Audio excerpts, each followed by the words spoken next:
তো যখন আমরা শুনছি যে ছোটোকালে 5-6 বিরাম আইছে, আমরা খুব খুশি। কারণ বিরাম আইছে মুরগি মরে ছাপা হয়ে যাবে এখন, এবং ছাপা হয়ে যাওয়া মানে সব কতল হয়ে যাবে। আর কতল হয়ে যাওয়া মানে হচ্ছে যে আমাদের আর মুরগির মাংস আমরা খাবো। ছোটোবেলার মুরগি, গ্রামের দেশাল মুরগি যখন খাইতাম, গ্রামের মুরগির মাংসের একটু ঝোল, আরে বাবার কি দেশাল মুরগি। আসলে যখন ব্রয়লার ছিল না, তখন তো আমরা গ্রামে আমাদের মাংস তুলনামূলক কম খাওয়া হতো। ব্যক্তিগতভাবে মুরগিগুলো পোষা হতো, ওইগুলোই খাওয়া হতো মাঝে মধ্যে, এবং সেটা আবার বিশেষ উপলক্ষ ছাড়া আবার মুরগি টুরগি মারা হতো না। কেমন দুলে ভাই আইছে, এই মুরগি মার, চাচা আইছে, এই মুরগি মার, বড় খালা আইছে, এই মুরগি মার। আমরা একটু অপেক্ষায় থাকতাম, কি রে কুটুম আসে নাকি। আমরা বলতাম কুটুম কুটুম আসে নাকি, কুটুম আসলেও তো কাম হয়, একটু মুরগি টুরগি খাওয়া হতো। গ্রামে এক ধরনের পাখি ছিল আমরা দেখছি,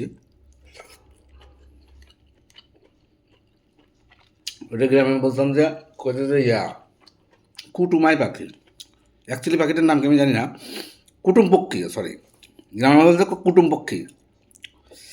কুটুম পক্ষীগুলো ডাকতো কীভাবে, ওরা আসলে ওদের মধ্যে করে ডাকতো, কিন্তু সেটা অনেকটা কুটুমের সাথে মিলে যেত। যেমন কুটুমায় কুটুমায়, মানে এইরকম একটা সাউন্ড তারা করতো, মানে কুটুমায়।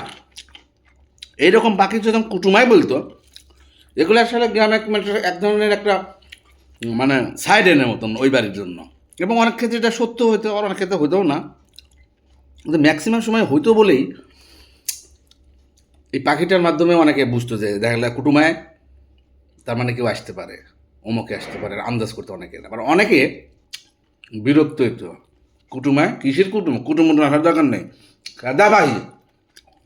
আমার দাদা যেমন, মানে আমাদের এক চাস্তো ভাই, সবার ভাই ব্রাদার হচ্ছে বড়, রহম ভাই, আমরা দাদা বলতাম তারে, খুব মজার মানুষ ছিল। একদিন আমাদের গাছেই কুটুম পক্ষী ডাকতেছে, ঠিক আছে, কুটুমায় কুটুমায় কুটুমায়। তো দাদা বাড়া আসলো, আসে কি হয়েছে রে, কুটুম পাখি ডাক, ডিল মিল নিয়ে কেছে, আর দূরে যা আমার, কোনো নিজেরা আসতেছে না, কুটুম্বায় কুটুম্বায়। তো এরকম কুটুমরা যখন আসতো, তখন মুরগির মাংস, দেশি মুরগি রান্না হতো কত সুন্দর, মাটির চুলা। কুটুম আসা ছাড়াও আরও কিছু উপলক্ষ হইতো এই চিকেন খাওয়ার, সেটা হচ্ছে গ্রামে বিরাম আসতো, বিরাম, মুরগির একটা মৌসুমের একটা বিরাম আসতো গ্রামে, কী করতো বিরাম আইছে। আসলে এক ধরনের রোগ, বিভিন্ন ব্ল্যাক লেগের মুরগির আসে, এই রোগটা হলে ওটা মারা যায়, গণহারে মারা যায়। তো যখন আমরা শুনছি ছোটোকালে 5-6 বিরাম আইছে, আমরা খুব খুশি। কারণ বিরাম আইছে মুরগি মরে ছাপা হয়ে যাবে এখন, এবং ছাপা হয়ে যাওয়া মানে সব কতল হয়ে যাবে। আর কতল হয়ে যাওয়া মানে হচ্ছে যে আমাদের আর মুরগির মাংস আমরা খাবো। তো গার্ডিয়ানরা আবার খুব সতর্ক ছিল। গার্ডিয়ানরা কী করতো, যার 10টা মুরগি আছে, প্রতিষেধক, প্রতিষেধক ইউজ করতো, তো টিকা, মনে আছে আসতো পশু ডাক্তার আসে, ওই মুরগির ধরে মুরগির ঠ্যাঙের ইঞ্জেকশন দিতে, পেট হয়ে যেত, ইঞ্জেকশন দিতে মুরগি পার করে চলে যেত, মানে যাতে এই রোগগুলো না হয়। কিন্তু এতেও যখন অরিজিনাল, যখন কী বলে রোগ চলে আসতো, কিছু না কিছু মরতোই।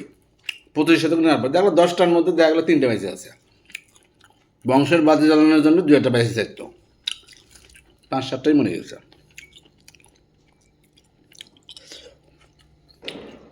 ছোটোবেলায় আসলে দেখেন যে মুরগি খাওয়ার লেগে, মুরগির মাংস খাবো, মুরগির মাংস খাওয়ার জন্য একটা রোগ আসুক এটা কামনা করছি, তাই মেরে ফেলা। হ্যাঁ, কী অবস্থা।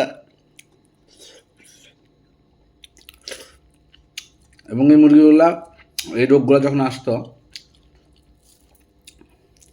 মুরগিগুলো এরকম ঝুমতো, যখনই ঝুমতো তখনই মা করতো যে এই তোকে লাল মুরগিটা কিন্তু ঝুমতেছে, দেখ দেখ দেখ দেখ, তার মানে সতর্ক দৃষ্টি রাখতো। কারণ অপচয় করা যাবে না। কোনো কারণে অনেক মুরগি আছে দেখা গেছে ঝোপেঝাড়ের ভিতরে শুয়ে ওই বিনা মেডিসিনে মরে গেছে, এবং যখন সে ডাক্তার সার্টিফিকেট দেবে সে মৃত, ডেড, তখন তো ওটা জবাই করে খাওয়া যাবে না। তাহলে কী করতে হবে? মরণাপন্ন অবস্থায় জান থাকতে তাকে কতল করতে হবে। সর্বোচ্চ দেখতো ওষুধপাতি খাওয়াইতো, বা যখন দেখলো বাঁচানো গেল না, মুরগিটাকে বাঁচানো গেল না, তখন কী করতো? তখন নিজেরাই হন্তা খারাপ হয়ে যেত, নিজেরাই তখন বিসমিল্লাহ আল্লাহ আকবার। একটা মরণাপন্ন প্রাণী, সে মারা যাচ্ছে, সে মৃত্যুর সঙ্গে পাঞ্জা লড়তেছে, মরণাপন্ন, তাই না? তাকে তোমরা কী করতেছ? খাওয়ার জন্য ওই অবস্থায় তাকে মেরে ফেলতেছ। এটা হইল নির্দয়, নির্দয়। গল্প করতে করতে খাওয়া শেষ। আমি আসলে বললাম না যে একা একা খেয়ে অভ্যস্ত না আমি।